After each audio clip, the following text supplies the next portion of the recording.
La philosophie de l'association, le projet de l'association, ça a été de réunir dans la même boîte, si je puis dire, la totalité des conditions nécessaires au maintien à domicile. Donc le sanitaire avec l'hospitalisation à domicile, le médico-social avec les services de soins infirmiers à domicile, le social avec l'aide de domicile, que certains appellent l'aide ménagère, et puis tous les services, à savoir le transport accompagné, les portages de repas, les petits bricolages, la télésécurité, etc. Donc en fait, le projet associatif qui a été développé au fil du temps, ça ne s'est pas construit comme ça d'un seul coup, c'était de s'apercevoir que quand une personne aidée recherchait quelque chose, ou plus exactement quand quelqu'un recherchait quelque chose pour un de ses proches, c'était très compliqué. Et donc l'idée des administrateurs, ça a été de dire, et si on avait dans la même poche la totalité des choses, eh bien ça serait plus facile parce que les gens trouveraient dans un guichet unique finalement la totalité de la réponse. Après ils la prennent pas, ils la prennent partiellement ou en totalité, en fonction de leurs besoins, en fonction de leur situation. Mon rôle en tant que responsable de secteur est d'assurer une partie de la gestion de l'équipe d'aide à domicile, aussi bien pour la planification que pour l'organisation des plans d'aide, pour la visite à domicile auprès des usagers, mais également de rechercher tout ce qui est possible en tant que financement pour les usagers afin de pouvoir mettre en place des interventions d'aide à domicile sans que cela leur coûte trop cher. J'interviens chez les personnes pour la toilette, le repas, le coucher. Je fais aussi les courses et je fais les accompagnements de fin de vie aussi. Quand nous intervenons chez un usager pour qui une prise en charge est en place, on se retrouve aussi avec un aidant. Donc la relation va être différente puisque d'une relation usager-professionnelle, on passe à une relation triangulaire qui est usager, qui est la personne aidée, on a l'aidant naturel et on a l'aidant professionnel. Donc nous, il va falloir qu'on s'intègre dans cette relation sans se substituer à l'aidant naturel qu'on ne remplacera pas, et l'aidant naturel ne sera pas là pour nous remplacer aussi. Donc il y a tout un travail d'écoute.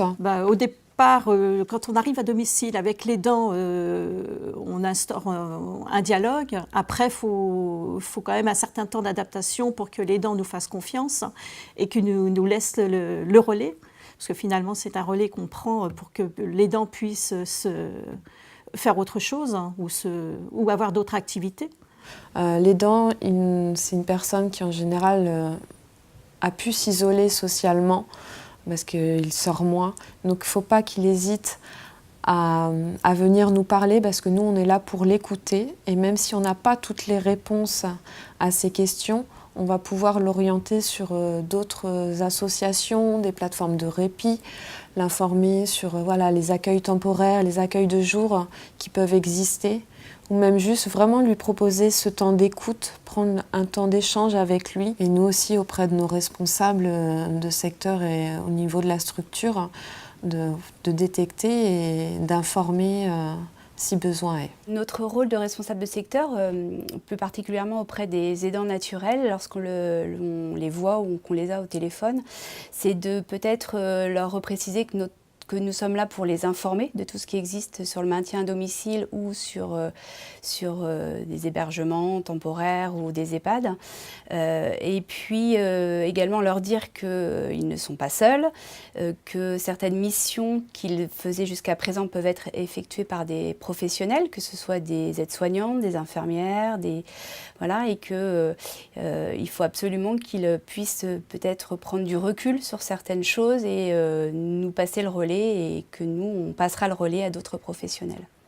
Par rapport aux aidants, en fait, c'est un ajustement, c'est-à-dire qu'on va avoir simplement un autre interlocuteur que celui qu'on a d'habitude, à savoir la personne aidée, l'aidant naturel ou les aidants naturels.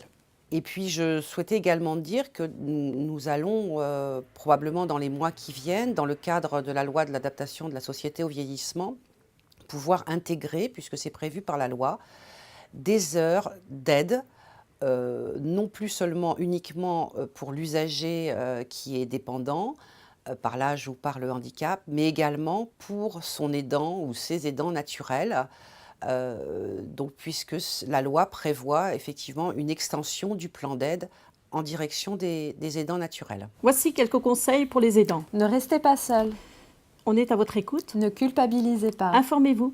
Et surtout, prenez soin de vous.